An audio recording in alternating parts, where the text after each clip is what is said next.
ಇನ್ನು by election ಕಾವು ಶುರುವಾದಾಗಿನಿಂದ ಜಮೀರ್ ಅಹಮದ್ ಸಿಕ್ಕಾಪಟ್ಟೆ ಸದ್ದು ಮಾಡ್ತಾ ಇದ್ದಾರೆ. ಅದರಲ್ಲೂ ದಾವಣಗೆರೆ ಬೈ ಎಲೆಕ್ಷನ್ ವಿಚಾರದಲ್ಲಿ ಗೊಂದಲ ಮೂಡಿಸಿ ಹೈಕಮಾಂಡ್ ಕೆಂಗಣ್ಣಿಗೂ ಗುರಿಯಾಗಿದ್ರು ಜಮೀರ್. ಇದೇ ವಿಚಾರದಲ್ಲಿ ಈಗ ಡಿಕೆಶಿಗೆ ಹೊಸ ಅಸ್ತ್ರ ಸಿಕ್ಕಿದ್ದು ಸಿಎಂ ಆಪ್ತರ ವಿರುದ್ಧ ಕ್ರಮಕ್ಕೆ ಪಕ್ಕಾ ರಣತಂತ್ರ ಹೂಡ್ತಿದ್ದಾರೆ. ಸಚಿವ ಜಮೀರ್ ವಿರುದ್ಧ ಡಿಕೆ ಬಣದ ನಾಯಕರು ಹೈಕಮಾಂಡ್ಗೆ ದೂರಿನ ಸರಮಾಲೆಯನ್ನೇ ಹೇಳಿದ್ದಾರೆ. ಹೀಗಾಗಿ ಸಚಿವ ಜಮೀರ್ಗೂ ದಾವಣಗೆರೆ ರಿಪೋರ್ಟ್ ನೆಗೆಟಿವ್ ಆಗಿದೆ. ಜಮೀರ್ ಮೇಲೂ ಕೂಡ ಹೈಕಮಾಂಡ್ ಗರಂ ಆಗಿದೆ. ಇದೇ ವಿಚಾರದಲ್ಲಿ ಅಲ್ಪಸಂಖ್ಯಾತ ಘಟಕದ ಅಧ್ಯಕ್ಷರಾಗಿದ್ದ ಅಬ್ದುಲ್ ಜಬ್ಬಾರ್ ತಮ್ಮ ಸ್ಥಾನಕ್ಕೆ ರಾಜೀನಾಮೆ ನೀಡಿದ್ದಾರೆ. ಅದನ್ನ ಕೆಪಿಸಿಸಿ ಅಧ್ಯಕ್ಷರು ಅಂಗೀಕರಿಸಿದ್ದು ಆ ಘಟಕವನ್ನ ಮುಂದಿನ ಸೂಚನೆವರೆಗೆ ವಿಸರ್ಜನೆಯನ್ನು ಮಾಡಿದ್ದಾರೆ. ಅದರ ಬೆನ್ನಲ್ಲೇ ಸಿಎಂ ರಾಜಕೀಯ ಕಾರ್ಯದರ್ಶಿ ನಜೀರ್ ತಲೆದಂಡಕ್ಕೂ ಡಿಕೆ ಟೀಮ್ ಪ್ರಯತ್ನಿಸ್ತಾ ಇದ್ದು ಈಗಾಗಲೇ ಫಸ್ಟ್ ವಾರ್ನಿಂಗ್ ಕೂಡ ಕೊಡಲಾಗಿದೆ.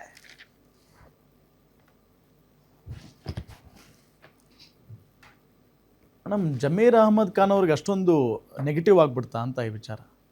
ಅಲ್ಲ, ಜಮೀರ್ ಅಹಮದ್ ಖಾನ್ ವಿಚಾರದಲ್ಲಿ ಹೈಕಮಾಂಡ್ ಇಷ್ಟು ಸ್ಟ್ರಾಂಗ್ ಆಗಿ ಒಂದು ಕ್ರಮ ತೆಗೆದುಕೊಳ್ಳುತ್ತೆ ಅಂತ ನನಗೆ ಅನಿಸ್ತಾ ಇಲ್ಲ. ಯಾಕೆ ಅಂತಂದ್ರೆ ಗುಬ್ಬಿ ಮೇಲೆ ಬ್ರಹ್ಮಾಸ್ತ್ರ ಅನ್ನೋ ತರದಲ್ಲಿ ಜಬ್ಬರ್ ಅವ್ರಿಗೆ ಹೇಳಿದೆ, ಇನ್ನೊಬ್ರಿಗೆ ಹೇಳಿದೆ. ಬಟ್ ಜಮೀರ್ ಅಹಮದ್ ಖಾನ್ ಅವರನ್ನ ಟಚ್ ಮಾಡುತ್ತಾ ಬಿಕಾಸ್ ಆಫ್ ಅವ್ರ ಹಿಂದೆ ಇರುವಂತಹ ಮತ ಬ್ಯಾಂಕ್. ಜಮೀರ್ ಅಹಮದ್ ಖಾನ್ ಒಂದು ವಿಷಯ ರಾಮ್, ನೀವು ನಾಯಕನನ್ನ ಸೃಷ್ಟಿ ಮಾಡಕ್ಕಾಗಲ್ಲ. ನಾಯಕ ತಾನಾಗೆ ಸೃಷ್ಟಿ ಆಗ್ತಾನೆ ಆತನ ಸ್ವಂತ ಶಕ್ತಿ, ಸಾಮರ್ಥ್ಯ ಮತ್ತು ಪ್ರತಿಭೆಯಿಂದ. ಆ ನಾಯಕತ್ವವನ್ನ ನೀವು ತಡೆಯಕ್ ಆಗೋದಿಲ್ಲ.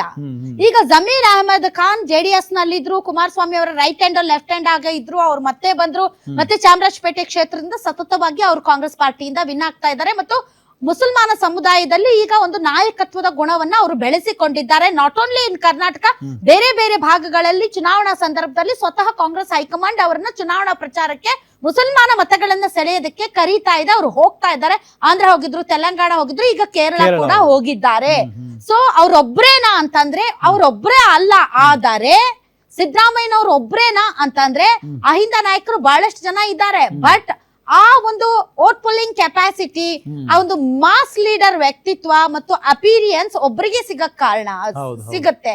ಸೊ ಈಗ ಮುಸಲ್ಮಾನ ಸಮುದಾಯದಲ್ಲಿ ಜಮೀರ್ ಆ ಒಂದು ಅರ್ಹತೆಯನ್ನ ಗಿಟ್ಟಿಸಿಕೊಂಡಿದ್ದಾರೆ. ನೀವು ಒಬ್ಬರನ್ನ ಕೆಳಗಿಳಿಸಿ ನೀವು ಮೇಲೆ ಇರೋದಲ್ಲ, ಒಬ್ಬರನ್ನ ಕೆಳಗೆ ಹಾಕಿ ಅವರನ್ನ ತುಳಿದು ನೀವು ಮೇಲೆ ಹೇಳೋದಲ್ಲ. ಅವರಿಗೆ ಎದೆಗೆ ಎದೆ ಕೊಟ್ಟು ನೇರವಾಗಿ ಫೈಟ್ ಮಾಡಿ ಮೇಲೆ ಹೇಳ್ಬೇಕು.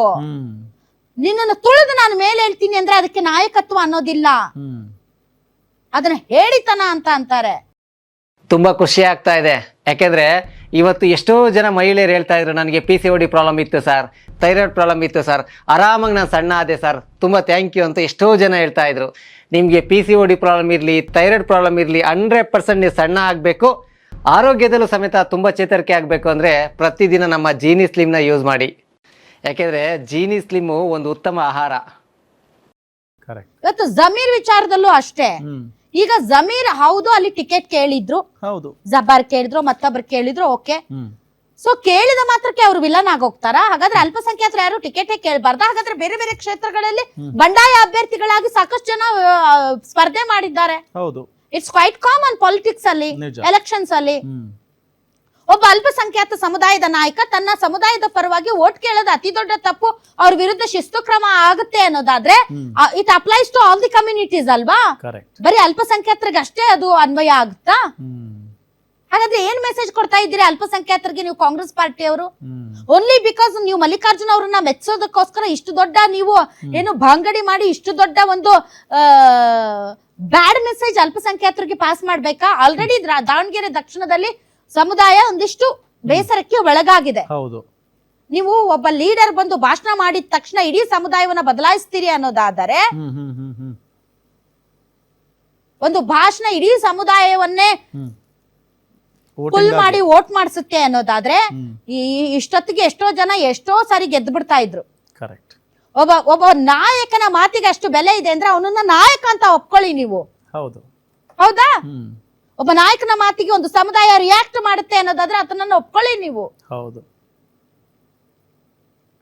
ಆಮೇಲೆ ಜಮೀರ್ ಈಗ ಜಬ್ಬರ್ ಅವ್ರು MLC ಹೌದು, ಅವ್ರ ಅವಧಿ ಇತ್ತು, ಅವ್ರು 3 ಸರಿ ಆಗಿದ್ರು. ಅವರು ಮಲ್ಲಣ್ಣ ಅಂತ ಕರೀತಾರೆ ಮಲ್ಲಿಕಾರ್ಜುನ್ ಅವರನ್ನ. ಸೊ ಅವ್ರ ಆಪ್ತರಾಗಿದ್ರು. ಈ ಬಾರಿ ಅವ್ರು ಟಿಕೆಟ್ ಕೇಳಿದ್ರು, ಅವ್ರು ಸಿಕ್ಕಿಲ್ಲ, ಅವ್ರ ಮಗನಿಗೆ ಸಿಕ್ಕಿದೆ. ನೀವು ಸಾದಿಕ್ ಪೈಲ್ವಾನ್ ನಮ್ ದೊಡ್ಡಪ್ಪನ ಮಗ ಅಂತ ಹೇಳಿದ್ರು ಮಲ್ಲಿಕಾರ್ಜುನ್ ಅವರು. ಜಬ್ಬರ್ ಯಾಕಾಗ್ಲಿಲ್ಲ? ನೀವೇ ಬೆಳೆಸಿದ್ದು ಅಫ್ಕೋರ್ಸ್, ಅದ್ರಲ್ಲಿ ಎರಡು ಮಾತಿಲ್ಲ. ಸಾದಿಕ್ ಪೈಲ್ವಾನ್ ಅವ್ರ ಮನೆಗೆ ಸಿಎಂ, DCM, ಸಚಿವರು, ಸಲೀಂ ಅಹಮದ್, ರಿಜ್ವಾನ್ ಹರ್ಷದ್ ಎಲ್ಲಾರು ಹೋಗಿ ಅವ್ರ ಕೈ ಕಾಲು ಹಿಡಿದ್ರಿ, ಅವ್ರನ್ನ ಎತ್ತಾಕೊಂಡ್ ಬೆಂಗಳೂರಿಗೆ ಬಂದ್ರಿ, ಪಕ್ಕದಲ್ಲಿ ಕೂರ್ಸ್ಕೊಂಡ್ ಪತ್ರಿಕಾಗೋಷ್ಠಿ ನಡೆಸಿದ್ರಿ, ಅವ್ರನ್ನ ಮನವೊಲಿಸಿದ್ರಿ. ಅದ ಜಬ್ಬಾರ್ ಮನೆಗೂ ಹೋಗ್ಬೇಕಾಗಿತ್ತು ನೀವು. ಬಾರಪ್ಪ ಆದ್ರೆ ಆಗ್ಲಿ, ಮೊನ್ನೆ MLC ಮಾಡಿದೀವಿ ಎಷ್ಟಂತ ನಿನಗೆ ಪ್ರತಿ ಸಲ ಇದು ಕೊಡೋದು, ಹೋಗ್ಲಿ ಅಂತ ಅವ್ರನ್ನ ನೀವು ವಿಶ್ವಾಸಕ್ಕೆ ತಗೊಳ್ಬಹುದಾಗಿತ್ತು. ಅವ್ರ ಮನೆಗೆ ಹೋಗಕ್ ನಿಮ್ಗೆ ಆಗಲ್ಲ, ಇವ್ರ ಮನೆಗೆ ಮಾತ್ರ ಹೋಗಿ ಇವ್ರನ್ನ ಎತ್ತಾಕೊಂಡ್ ಬಂದು ಇವ್ರ ಮನೇಲಿ ಪ್ರೆಸ್ ಮೀಟ್ ಮಾಡಿಸ್ತೀರಿ, ಹೌದಾ? ಜಮೀರ್ ಅಹಮದ್ ಹೋದ್ರು, ಜಮೀರ್ ಅಹಮದ್ ಟಿಕೆಟ್ ಕೇಳಿದ್ರು, ಟಿಕೆಟ್ ಕೊಡ್ಲಿಲ್ಲ, ಹಿ ಕೇಮ್ ಬ್ಯಾಕ್ ಅಂಡ್ ಮತ್ತೆ ಹೋಗ್ಲಿಲ್ಲ ಅವರು, ಹೌದಾ? ಜಮೀರ್ ಅಹಮದ್ ಯಾರು? ಸಿದ್ದರಾಮಯ್ಯನವರ ಬಣ.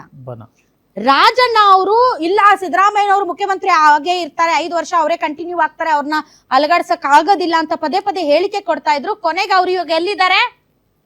ಉಚ್ಚಾಟನೆಗೊಂಡಿದ್ದಾರೆ. ಜಮೀರ್ ಅಹಮದ್ ಖಾನ್ ಇಲ್ಲ, CM ಸೀಟ್ ಖಾಲಿ ಇಲ್ಲ, ಸಿದ್ದರಾಮಯ್ಯನವ್ರು ಕೆಳಗಿಳಿಯಲ್ಲ, ಅವರೇ ಮುಂದಿನ 5 ವರ್ಷಗಳಿಗೆ ಮುಖ್ಯಮಂತ್ರಿ ಅಂತ ಹೇಳಿರುವಂತ ಜಮೀರ್ ಅಹಮದ್ ಖಾನ್ ಮತ್ತೆ ಈಗ ಟಾರ್ಗೆಟ್. ಯಾಕೆ ಸಿದ್ದರಾಮಯ್ಯನವ್ರು ಮುಖ್ಯಮಂತ್ರಿ ಆಗಿರ್ಬೇಕು ಅನ್ನೋರೇ ಟಾರ್ಗೆಟ್ ಆಗ್ತಾರೆ? ಜಮೀರ್ ಅಹಮದ್ ಖಾನ್ ಬಂದು ಹೋದ್ಮೇಲೆ ರಿಜ್ವಾನ್ ಮತ್ತು ಸಲೀಂ ಅಹಮದ್ ಎಂಟ್ರಿ ಆಗುತ್ತೆ. ಎಂಟ್ರಿ ಆಗಿ ಅವ್ರೇನೋ ಎಲ್ಲಾ ಕಡೆ ಓಡಾಡಿದ್ರಂತೆ, ಒಂದು ರಿಪೋರ್ಟ್ ತಗೊಂಡ್ರಂತೆ. ಆ ರಿಪೋರ್ಟ್ ಅಲ್ಲಿ ಜಮೀರ್ ಅಹಮದ್ ಖಾನ್ ಪಕ್ಷೇತರ ಮತ್ತು SDPIಗೆ ಸಪೋರ್ಟ್ ಮಾಡಿದ್ರು, ಫಂಡ್ ಮಾಡಿದ್ರು ಅಂತ ರಿಪೋರ್ಟ್ ಕೊಟ್ರಂತೆ. ಸುರ್ಜೇವಾಲಾ ಅವರು ಆ ರಿಪೋರ್ಟ್ ಗಂಭೀರವಾಗಿ ಪರಿಗಣಿಸಿದ್ರಂತೆ, ಜಬ್ಬರ್ಗೆ ರಾಜೀನಾಮೆ ಕೊಡಿ ಅಂತ ಅಂದ್ರಂತೆ, ಇನ್ನೊಬ್ರು ಯಾರಿಗೋ ನಾಸೀರ್ ಅವರಿಗೂ ಕೂಡ ರಾಜೀನಾಮೆ ಕೊಡಿ ಅಂತ ಅಂದ್ರಂತೆ. ಏನಿದೆಲ್ಲ ಜನ ದಡ್ರ?